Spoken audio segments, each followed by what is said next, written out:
રહેજો તૈયાર, કારણ કે આવનારી 24 કલાક ગુજરાતના વાતાવરણમાં હજુ પણ જોવા મળી શકે છે વાતાવરણનો એક મોટો પલટો। રાજ્યની અંદર મિત્રો અત્યારે વાદળોનું વહન વધવા લાગ્યું છે ને કેટલાક વિસ્તારોની અંદર તો ચોમાસાની જેમ આકાશમાં ઘાટા વાદળોના કારણે અત્યારે માવઠું થવાની ભીતિ સેવાઈ રહી છે।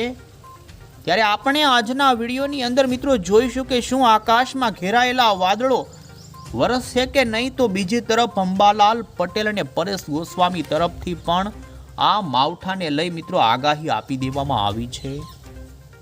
રાજ્યની અંદર મિત્રો છેલ્લી 12 કલાકની અંદર એક મોટો પલટો નોંધાણો છે, જેમાં રાજ્યના સૌરાષ્ટ્ર, ઉત્તર ગુજરાત અને મધ્ય ગુજરાતના વિસ્તારોમાં વાદળિયું વાતાવરણ, આકાશમાં ઘાટા વાદળો રચાણા છે અને બીજી તરફ દરિયાના કાંઠાના ભાગોમાં તો પવનની ઝડપમાં પણ વધારો થતો જોવા મળી રહ્યો છે।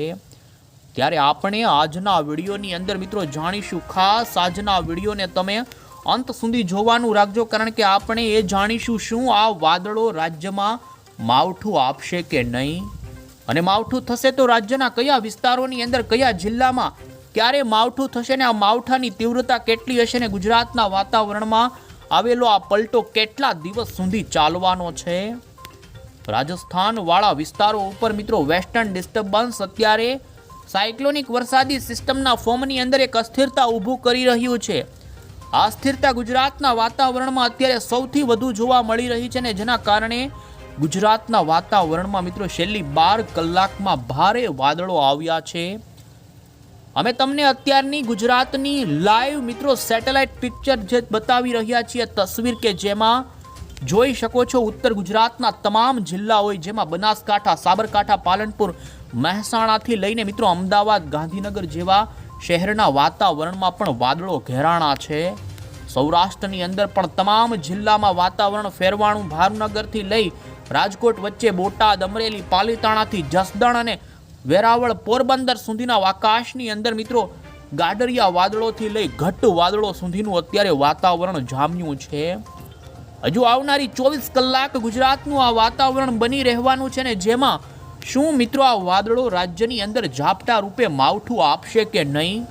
હવામાન નિષ્ણાંત અંબાલાલ પટેલ અને પરેશ ગોસ્વામીની આગાહી પર આપણે નજર કરીશું તો બીજી તરફ અત્યારે મિત્રો ભારતીય મોસમ વિભાગ તરફથી પણ લેટેસ્ટ વરસાદની આગાહી, ઠંડી, તાપમાનને લઈ ધુમ્મસમય વાતાવરણની આગાહી આપતા જે નકશાઓ રજૂ થયા છે, જેના પર પણ આપણે નજર કરીએ। પહેલાં તો મિત્રો તમે અમારી આ ચેનલ પર નવા છો તો ખાસ મિત્રો આ ચેનલને સબસ્ક્રાઈબ કરી દેજો।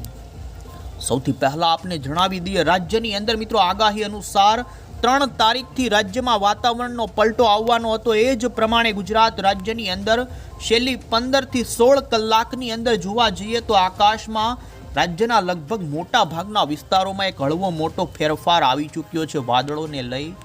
સૌરાષ્ટ્રના કાંઠાના જે વિસ્તારો છે ત્યાં પવનોની ઝડપ પણ વધતી જોવા મળી છે અને હજુ પણ આવનારી 24 કલાકની અંદર હવામાન વિભાગ પણ જણાવી રહ્યું છે મિત્રો અત્યારે સૌરાષ્ટ્રના દરિયાના કાંઠાના હોય કે ગુજરાતના અન્ય દરિયાના કાંઠાના ભાગો છે કે ત્યાં ધુમ્મસમય વાતાવરણ જોવા મળી રહ્યું છે। વહેલી સવારે ઠંડીનો અહેસાસ, બપોર દરમિયાન થોડો ઉનાળાનો અહેસાસ થઈ રહ્યો હતો, એવામાં અત્યારે ગુજરાતના વાતાવરણમાં આજે વાદળો ઘેરાણા છે ને આપને જણાવી દઈએ કે દરિયામાંથી આવી રહેલા ભેજવાળા પવનોના કારણે ગુજરાતના વાતાવરણમાં વાદળિયું વાતાવરણ ઊભું થયું છે। રાજસ્થાન વાળી સિસ્ટમનો સૌથી વધારે અસરદાર ટ્રફ અત્યારે ગુજરાત ઉપર જોવા મળી રહ્યો છે। ગુજરાતમાં વાદળો ઘેરાણા છે ને મિત્રો જોઈશું કે કઈ જગ્યાએ આવનારી કલાકોમાં આ માવઠા રૂપે આપી શકે છે વરસાદ, એ જાણીએ। પહેલા તો ભારતીય મોસમ વિભાગના આવી રહેલા અત્યારે લેટેસ્ટ મેપ જોઈએ, જે ભારતીય મોસમ વિભાગ તરફથી 4 ફેબ્રુઆરીના દિવસનો જે આઈએમડી તરફથી ભારતના તમામ રાજ્યનો વરસાદની આગાહીનો જે મેપ અત્યારે રજૂ થયો, જેમાં તમે જોઈ શકો છો મિત્રો જમ્મુ કાશ્મીર, હિમાચલ પ્રદેશ અને ઉત્તરાખંડ વાળા વિસ્તારોની અંદર તો કરા પડવા સાથેના વરસાદની આગાહી આઈએમડીએ જાહેર કરી છે। આ સાથે જોઈ શકો છો પંજાબ વાળા વિસ્તારોની અંદર મધ્યમ પ્રકારના વરસાદની સંભાવના, તો રાજસ્થાન, હરિયાણા, આ સાથે જ ઉત્તર પ્રદેશ લાગુના વિસ્તારો છે કે ત્યાં પણ અત્યારે ભારતીય મોસમ વિભાગ વરસાદની આગાહી આપી રહ્યું છે। આપને જણાવી દઈએ, રાજસ્થાન ઉપર સક્રિય આ સિસ્ટમનો ટ્રફ અત્યારે જોવા જઈએ તો સૌથી વધારે તો ગુજરાત ઉપર જ વાદળો આવી રહ્યા છે ને જેની અસર આવનારી કલાકોમાં ઉત્તર ભારત લાગુ જે ઉત્તર ગુજરાતના વિસ્તારો છે તે વિસ્તારો સુધી આવી શકે। સાબરકાંઠા, અરવલ્લી અને બનાસકાંઠાથી મહેસાણા સુધીના ભાગોની અંદર અમુક વિસ્તારોની અંદર મિત્રો માવઠું થવાની પણ સંભાવના। અને જોઈ શકો છો દક્ષિણી ભારતના કેરળવાળા વિસ્તારોમાં પણ અત્યારે ભારતીય મોસમ વિભાગ વરસાદની આગાહી આપી રહ્યું છે। તમે જોઈ શકો છો અન્ય વરસાદની આગાહીની સાથે ધુમ્મસ આગાહી આપતો નકશો, જેમાં ઉત્તરી ભારતના ભાગોમાં વાદળો દર્શાવવામાં આવ્યા, તે ભાગોમાં વરસાદની સંભાવના। પૂર્વી ભારતના ભાગો છે કે ત્યાં ધુમ્મસમય વાતાવરણ રહી શકે છે। મિત્રો 5 ફેબ્રુઆરીના દિવસનો પણ તમે મેપ જોઈ શકો છો, જેમાં ભારતીય મોસમ વિભાગ તરફથી મિત્રો જણાવી દઈએ તો આવનારી 24 કલાક પછી રાજસ્થાનવાળી વાતાવરણની અસ્થિરતાવાળી સિસ્ટમ આગળ પૂર્વની દિશા તરફ ધકેલાશે અને જેના કારણે મિત્રો પૂર્વી ભારતના જે રાજ્યો છે ત્યાં પણ વરસાદની સંભાવના રહેશે। ઉત્તરાખંડ, ઉત્તર પ્રદેશ, હરિયાણા, પંજાબ અને જમ્મુ કાશ્મીરવાળા વિસ્તારો તરફ આ વેસ્ટર્ન ડિસ્ટર્બન્સ વરસાદ 5 તારીખે પણ આપી શકે અને આપણા ગુજરાતની અંદર પણ 5 તારીખની બપોર સાંજ પછી મિત્રો આ સિસ્ટમ આગળ વધી જાય ને ગુજરાતનું વાતાવરણ ફરી શુષ્ક બની શકે, પરંતુ એ પહેલાં 30-24 કલાક સુધી ગુજરાતના વાતાવરણમાં પલટો નોંધાઈ શકે છે। અને તમે જોઈ શકો છો 6 ફેબ્રુઆરીના દિવસનો IMDનો ભારતના તમામ રાજ્યોનો વરસાદની આગાહીનો મેપ સિસ્ટમ મિત્રો પૂર્વની દિશા તરફ ધકેલાઈ જશે ને પૂર્વી ભારતના ભાગોમાં વરસાદની સંભાવના અને આપણા ગુજરાતથી પાડોશી રાજસ્થાન, મધ્યપ્રદેશથી ઉત્તરી ભારતના વાતાવરણની અંદર આ સિસ્ટમની કોઈ અસર રહેશે નહીં, વાતાવરણ ચોખ્ખું થઈ જશે। પરંતુ ખાસ મિત્રો આવનારી 24 કલાકની અંદર હજુ રાજ્યની અંદર વાતાવરણનો આ પલટો યથાવત રહી શકે। અમુક વિસ્તારોમાં માવઠું થવાની સંભાવનાને જેમાં અંબાલાલ પટેલ અને પરેશ ગોસ્વામી તરફથી મિત્રો આવનારી કલાકોને લઈ શું આકાશમાં છવાયેલા વાદળો વરસશે, શું થવાનું છે જેની આગાહી મેળવીએ પહેલાં મિત્રો પવનની આગાહી અંગે જોઈ લઈએ। તો જેમાં મિત્રો આપને જણાવી દઈએ તો ગુજરાતમાં પવનની ગતિની અંદર વધારો થવાની સંભાવના અત્યારે જોવા મળી રહી છે। સામાન્ય રીતે પવનો દરિયા પરથી આવી રહ્યા છે ને મિત્રો દિશામાં કોઈ ફેરફાર થાય તેવી શક્યતા નથી, પરંતુ હવામાન વિભાગના આંકડાકીય મોડલ પ્રમાણે રાજ્યમાં આવનારા 2 દિવસ સુધી પવનની ગતિમાં વધારો થવાની શક્યતા, જેમાં સૌરાષ્ટ્રના વિસ્તારો, મધ્ય ગુજરાત, ઉત્તર ગુજરાતના વિસ્તારોમાં પવનની ગતિમાં વધારો થઈને કેટલાક ભાગોમાં પવનની ગતિ મિત્રો 30 કિલોમીટર પ્રતિ કલાક સુધી પણ વધુ જઈ શકે છે। 4 ફેબ્રુઆરી સુધી મિત્રો રાજ્યની અંદર આ પ્રમાણેનું માહોલ જોવા મળે અને અમે મિત્રો તમને મોડલના આધારે પણ જણાવી દઈએ તો રાજ્યની અંદર આવનારી કલાકોમાં જેમાં રાજ્યના કયા વિસ્તારોમાં આ પ્રમાણેનો માહોલ જોવા મળી શકે છે। અત્યારના સેટેલાઇટ પિક્ચરની અંદર તમે જોઈ શકો છો, ખાસ કરીને મિત્રો પાટણ, રાપર, કચ્છના વિસ્તારો સુધી વાદળિયું વાતાવરણ આકાશમાં જોવા મળી રહ્યું છે ને દરિયાના કાંઠાના ભાગોની અંદર પવનની ઝડપ મિત્રો 16થી 20 કિલોમીટર પ્રતિ કલાક, અમુક ભાગોની અંદર ઠંડા પવનો, એક સારો એવો વાતાવરણી પલટો જોવા મળી રહ્યો છે।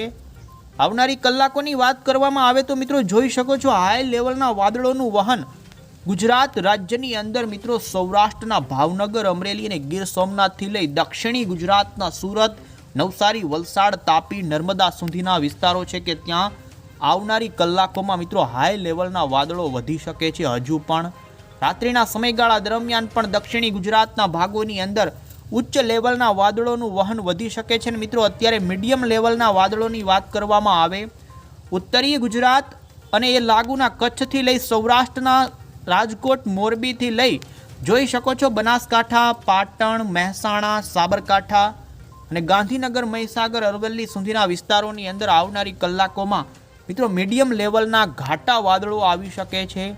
માવઠાની વાત કરવામાં આવે તો મિત્રો તમે જોઈ શકો છો ખાસ કરીને રાત્રિના સમયગાળા દરમિયાન રાજસ્થાન ઉપર માવઠાની સંભાવના, વરસાદની સંભાવના જયપુરના વિસ્તારોથી, આગ્રાથી લઈ અને એનો ટ્રફ જો ઉત્તર ગુજરાતના વિસ્તારો સુધી લંબાશે તો ઉત્તર ગુજરાતના આબુ રોડ, અંબાજી, સાબરકાંઠા, પાલનપુર સુધી અને મહેસાણા સુધી, તો બીજી તરફ મધ્ય ગુજરાતની અંદર પણ પંચમહાલ, દાહોદ સુધી, મહીસાગર, અરવલ્લી સુધીના ભાગો સુધી છૂટ રૂપે મિત્રો આવતીકાલ સાંજ સવાર સુધીની અંદર માવઠું પડે, ખૂબ જ સીમિત વિસ્તારની અંદર તેવી અત્યારે સંભાવના રહેશે। બાકી સૌરાષ્ટ્રની વાત કરવામાં આવે તો મિત્રો સૌરાષ્ટ્રની અંદર મીડિયમ અને હાઈ લેવલના વાદળોનું વહન, દરિયાના ભાગોમાંથી પવનની ગતિમાં થોડો વધારો, 30 કિલોમીટર પ્રતિ કલાકની ઝડપના પવનો સાથેનું વાતાવરણ અને કચ્છમાં પણ મિત્રો આ કોઈ વધુ માવઠાની સંભાવના જોવા મળતી નથી, પરંતુ મોડલો તરફથી અત્યારે ઉત્તર ગુજરાતના ખૂબ જ સીમિત એવા વિસ્તારો હોય કે ત્યાં છાંટ રૂપેનું ઝાપટા સ્વરૂપેનું માવઠું નોંધાઈ શકે, બાકી વધુ કોઈ શક્યતા માવઠાના કારણે નથી. પરંતુ જે ભાગોની અંદર ઉત્તર ગુજરાતમાં જ્યાં બટાકાની ખેતી થાય છે એવા ભાગોમાં હળવું માવઠું થાય તો પણ કૃષિ પાકોને નુકસાની થાય તેવી સંભાવના રહેતી હોય છે. અને મિત્રો અંતે હવે હવામાન નિષ્ણાંતોની આગાહી પણ જોઈ લઈએ, કારણ કે ગુજરાતમાં આવેલો આ વાતાવરણ પલટો માવઠાની સંભાવનાની વચ્ચે આ વાદળો તો રચાઈ ચૂક્યા છે. શું આ વાદળો વરસશે કે નહીં? ઉત્તર ગુજરાતના ભાગોમાં પણ વાતાવરણનો ભારે પલટો છે ને મિત્રો, જેમાં પરેશ ગોસ્વામીની આગાહી તરફ આપણે નજર કરીએ. પરેશ ગોસ્વામીએ જણાવ્યું છે કે મિત્રો રાજ્યની અંદર આવેલો આ વાતાવરણનો પલટો ઉત્તર ગુજરાતના કેટલાક ભાગોની અંદર હળવું છૂટું છવાયું ઝાપટા સ્વરૂપેનું માવઠું આપી શકે છે. રાજ્યની અંદર કેટલાક વિસ્તારો કે જ્યાં માવઠું થશે પણ નહીં, પરંતુ રાજ્યના મોટા ભાગના એવા વિસ્તારો હશે કે ત્યાં ઘાટા વાદળો અને કસ ફેલાઈ શકે છે. 4 તારીખે પણ રાજ્યના અલગ અલગ વિસ્તારો હોય કે ત્યાં કસ જોવા મળી શકે છે. ને મિત્રો 5 તારીખની સાંજ સુધીની અંદર આ યથાવત જોવા મળી શકે માવઠા જેવો માહોલ, ને ત્યાર પછી ગુજરાતનું વાતાવરણ ચોખ્ખું થઈ જવાની આગાહી પરેશ ગોસ્વામીએ કરી છે. મિત્રો ઉત્તર ગુજરાતના ભાગો હોય કે જ્યાં સાબરકાંઠા, આ સાથે જ અંબાલાલ પટેલે પણ આગાહી આપતા જણાવ્યું છે મિત્રો કે મધ્ય ગુજરાતના ભાગો હોય કે ત્યાં વાદળો આવવાની સંભાવના.